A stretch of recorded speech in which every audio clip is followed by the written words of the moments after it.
Hey, I'm Kenneth Wajda. I'm a professional photographer here in Colorado. Welcome to another one of my photo chats. So today I want to talk about, I want to shoot a $10 Nikon. I do. So this is a Nikon F80. It's not terribly special. It was made back in 2000, sold for $500 with a little zoom lens. But this was sitting at the local estate sale last week. And it was at the end of the estate sale, so the estate sale had run its course. And this was still sitting there for $20 with a $20 price tag on it. And of course there was no battery in it. And of course there's no telling if it works.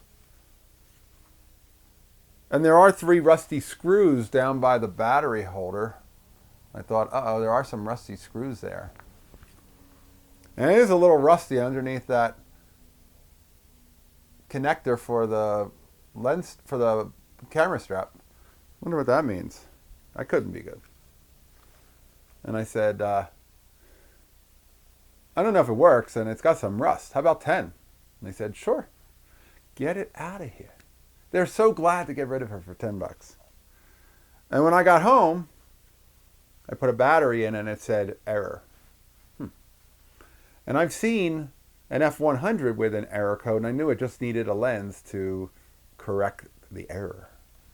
So I put a lens on, a little 24 2.8 that I already had. And it still said error. So I started turning it off and on. I started trying different things. I tried to see what I could do with, if I just shot it, would it shoot? It did, but it kept saying error. And I'm like, it might be a dud. It might be a $10 paperweight. But then somebody online, because I turned to the Goog, somebody on Google said, hit the rewind. Sometimes these cameras think that there's film, it's stuck, and they'll throw an error code when the rewind needs to be hit. So I hit the rewind. And it sounded like it was trying to rewind. And then it still said error. And then I had turned it off and on a few times, and then it stopped saying error. And now it's working. And now it's showing me the proper exposure. I have a yellow filter on. I'll take that off to show. And now it's got autofocus working. It's got the shutter working. This is the exact same camera as the N80. The F80 was sold in countries outside of the US, and the N80 was the US version of this. This isn't a great camera. It's a electronic display. It's a lightweight camera. It's not nearly the build quality of an F100. You can't say this is a good camera. But I've shot the N80 before. I picked up one of those years ago for $30. And it's a lighter weight version of the F100 with a little bit less build quality and without waterproofing, but I don't have to go shoot in the rain every day, I take it. And it just works. It's lightweight. I can take it to a party and it makes me want to go, well, this is an easy one to take. I can get this into the hands of another photographer who's learning, and they can start with something that is actually quite good, though not the most expensive and not the, heaviest and the biggest build quality. They're not lugging around a Nikon F2. They just got the F80. So this is one of those things where people say that you can't find film cameras inexpensively. It was at the end of the sale. So many people have been through that sale, and this is the very end, and nobody had picked it up. And there are so many of those kinds of buys out there. I find them all the time. I'll get that into the hands of some other photographer who wants to get started in film photography, because those deals are out there.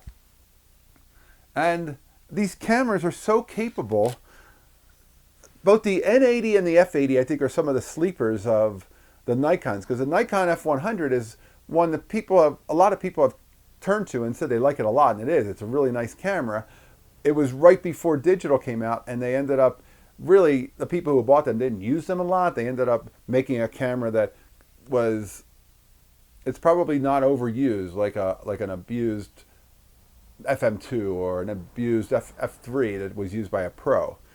And then this one was like the enthusiast camera that was for people who didn't want to pay for the F100, have a little bit less build quality. It was still a $500 camera with a lens, and now you can find them for $10. That's the deal. If you don't have a camera, you're looking to get into a camera, you want to get something that's going to give you a way to get started, yes, dream about that Leica. Dream about that FM2 or FM3A or the F3. Those are all great cameras. But this is a really capable camera. And if you get it with a 51.8 autofocus lens, you set up the back button for back button focus like I have, and it just works. It has a readout in the viewfinder. It's got program, aperture priority, shutter priority, and manual control. You can do anything with this. And I know because, like I said, I've shot the N80 a lot, and it's the same camera as that N80. And I'm fascinated by how much you can find. Every estate sale is a brand new opportunity for somebody clearing out shelves and shelves full of all kinds of things, including cameras. And just because it's a film camera doesn't mean it's flying off the shelf. That one was sitting at that estate sale all week.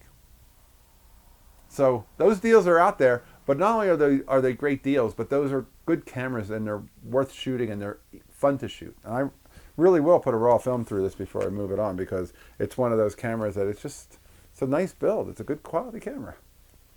I'll probably scrub off some of the rust, but I want to leave it on to show you. All right, that's today's photography talk. If you're enjoying these, hit the subscribe button. If you can support, hit the Patreon. Thanks so much for all my, I always do this. Thanks so much for all my supporters. I appreciate you. I'll be back next week. We'll talk more photography. As always, here's the good light.